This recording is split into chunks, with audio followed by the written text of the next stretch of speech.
My proudest accomplishment is being named the East Tennessee Regional Principal of the Year for 2019.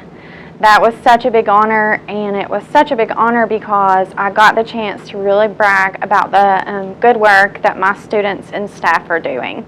My proudest accomplishment is both being a mom and Girl Talk, and they go together because being a mom is what pushed me into Girl Talk. I started Girl Talk because of me getting pregnant with my daughter my freshman year of college at UT, and just it stemming from low self-esteem and low self-worth, and me wanting to build that up in other girls and to prevent them from going down the same path that I went down. Definitely every time we have a National Signing Day. So getting to see our athletes that we train sign college scholarships to go to schools and continue their playing career is definitely my favorite and proudest day. Most likely my first public project where I got to do design from start to beginning as an architect. It's really rewarding to take your family to projects that you've designed, and then now they say things like, "Mommy, can we go to your park?" Because I was a part of the design team for Lakeshore Park, so that was really fun. I actually think my proudest accomplishment is the 40 under 40 because I feel like it encompasses everything that I've done professionally over the years. Definitely have to say passing the CPA exam. I waited about 15 years and just did that last year. Found out I passed the last part this year, and it was a struggle just balancing between my family and work and getting through the grueling studying. I think my proudest accomplishment is being able to be a part of the city's initiative to transform a piece of underutilized vehicular infrastructure into a community asset. My proudest accomplishment is working with all of the young people and their passion and excitement for computing. After time, I was able to publish my first novel, and that was when I actually held it in my hands. I was like, wow, you really are capable. You are an author. It's not even capable of being an author. You are now an author. So I think that's my proudest accomplishment. Aside from the 40 under 40 award would probably be the 2 DOE and NNSA awards that I got. Security Professional of the Year, Contractor from NNSA, National Nuclear Security Administration, and the Department of Energy. I think my proudest accomplishment would have to be starting the first rural community school in Knoxville and building that from the ground up, seeing how it impacted our families and our students. Right now I'm doing probably my dream job, and I'm really excited about it. I'm finishing up school, I'm getting my PhD, and I love what I do working with trauma victims and my interns. I'm proud to have worked on a variety of different projects, some local and small right here in Knoxville, and some multi-million-dollar projects overseas. It's not what you do, it's how you do it. That mistakes are going to be made, but it's important that you learn and grow from them. You're always to begin by assuming the best of intentions in others. One of the most important lessons that I learned is being a good boss. Because if you're going to be your own boss, you might as well be a good one. Probably the best business lesson I learned from my dad, and that was when you're in the advertising business, you've got to be on the balls of your feet, and you've got to be proactive, and you've got to be one meeting ahead of the clients, kind of bringing them proactive ideas. The most important business lesson that I've learned, I actually learned when I was working at an after-school care, and I've carried it forever. It was meant to be something for when you work with children, but unfortunately, you can apply it to adults. And that was, if you're in a tug of war with a child, drop the rope. And I say all the time, I'm gonna drop the rope. Because if I'm trying to rationalize the irrational, it's never gonna happen, so drop the rope. I'd say that it's important to have hard conversations, that it's important not to go for what's comfortable just to not make waves. It's bringing integrity with whether it's business or personal relationships. You don't win alone. There's a quote from a famous author and theologian, Francis Chan, that says, your greatest fear should not be a failure, but it should be of succeeding in life at things that don't really matter. And so for me, that's resonated and stuck with me to pursue the things that matter in life. Learning to listen and recognize that I always don't have the right answers.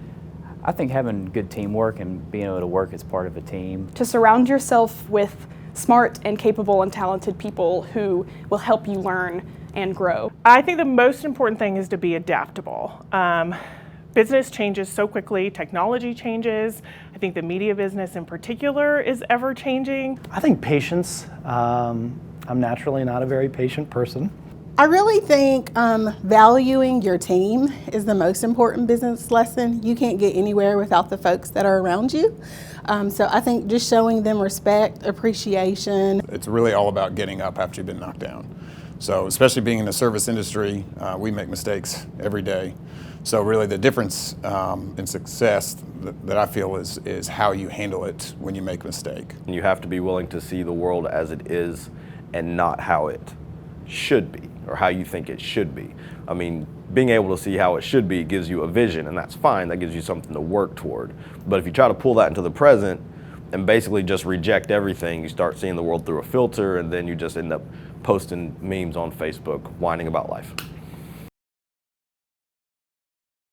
I have been trying to think about what my favorite East Tennessee restaurant is because there's so many. Cafe, Lonesome Dove, Knox Mason. Oh gosh, there's a lot of good ones in Knoxville. And J.C. Holdway, Love Bistro by the Tracks, Nama.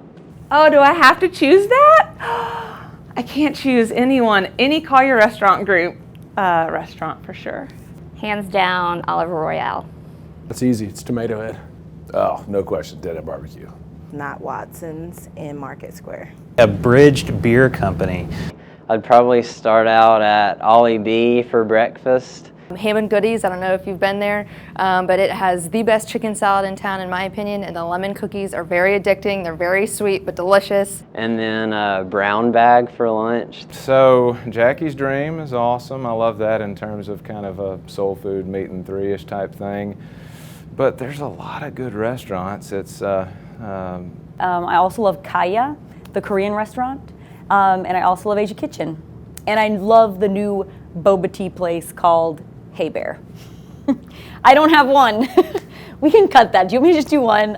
Kefi is very good, sort of a, what is Kefi? Mediterranean, Greek-y type food. So I'd probably go with those two.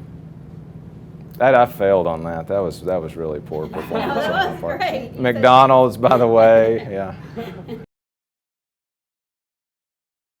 I immediately texted my wife and my best friend, and I told her that I was 40 under 40, and then I told everyone else, and someone actually congratulated me for being under 40.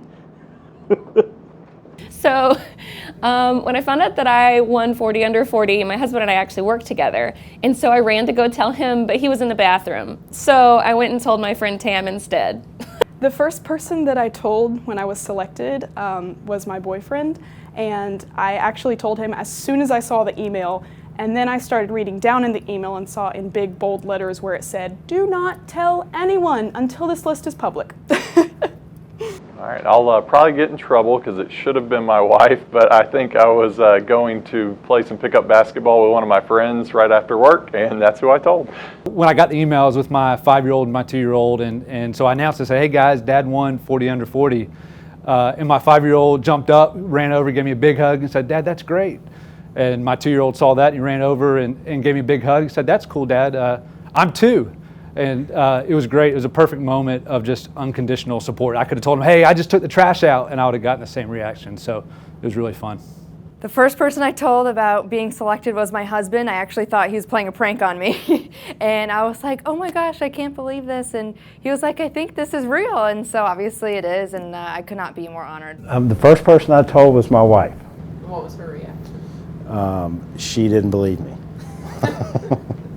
I was sitting with my core team at the organization at Centro Hispano when I received the email, and I kind of stood up and I was like, "Hey, I won 40 under 40."